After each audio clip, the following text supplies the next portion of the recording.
এদেশের মানুষ এই শোভাযাত্রাটাও আমাদের একটা দাওয়াতের অংশ।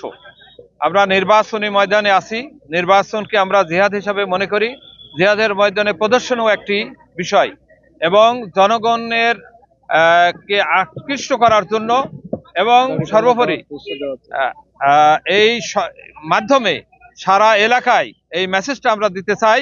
দাঁড়িপাল্লার পক্ষে যে গণজোয়ার সৃষ্টি হয়েছে, অন্যান্য ভাই বোন যারা আছে তারাও যাতে এই আন্দোলনে এই জোয়ারে সম্পৃক্ত হয়, সেজন্যই আমাদের আজকের এই মোটরসাইকেল শোভাযাত্রা। আলহামদুলিল্লাহ, জনগণের সাড়ার এটা তুলনা আমি করতে পারছি না, মানে ব্যাপক সাড়া। এই সাড়ার মতো সাড়া আমি ইতিপূর্বে কোনোদিন আমি দেখি নাই। এটা ব্যাপক সাড়া। আমরা মনে করি বাংলাদেশ জামাত ইসলামী আগামীতে বাংলাদেশ জামাত ইসলামীর নেতৃত্বে ইসলামী যে দলগুলা সহ 2/3 অধিক আসন নিয়ে রাষ্ট্র ক্ষমতা পরিচালনা করবে ইনশাআল্লাহ। একটি দল নির্বাচনী প্রচারণার নানা ধরনের কৌশল এবং পন্থা অবলম্বন করে থাকে, তার ভিতরে মোটরসাইকেল শোভাযাত্রাও অন্যতম একটি। আমরা আজকে মোটরসাইকেল শোভাযাত্রা করছি।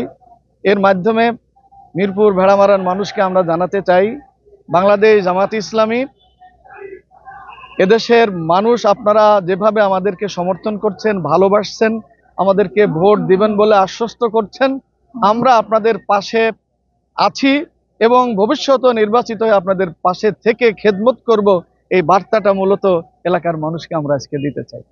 শোভাযাত্রা করেছি বাংলাদেশ জামাত ইসলামী ভেড়ামারা উপজেলার শাখার উদ্যোগে। আজকের শোভাযাত্রা আমাদের সফল হয়েছে।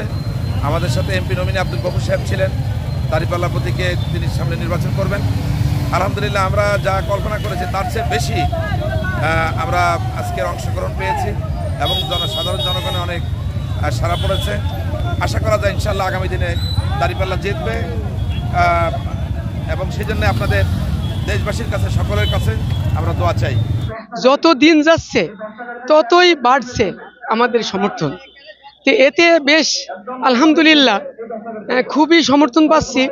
কিন্তু আমরা সচরাচর মানুষের মধ্যে সাড়া পাচ্ছি, কিন্তু মেয়েরা যেভাবে সাড়া দিচ্ছে এটা তো অনেকেই বুঝতে পারছে না। আমরা যখন বাড়ি বাড়ি যাচ্ছি তখন দেখছি মেয়েদের মধ্যে অনেক সাড়া, ব্যাপক সাড়া। ইনশাল্লাহ আমাদের জয় হবে।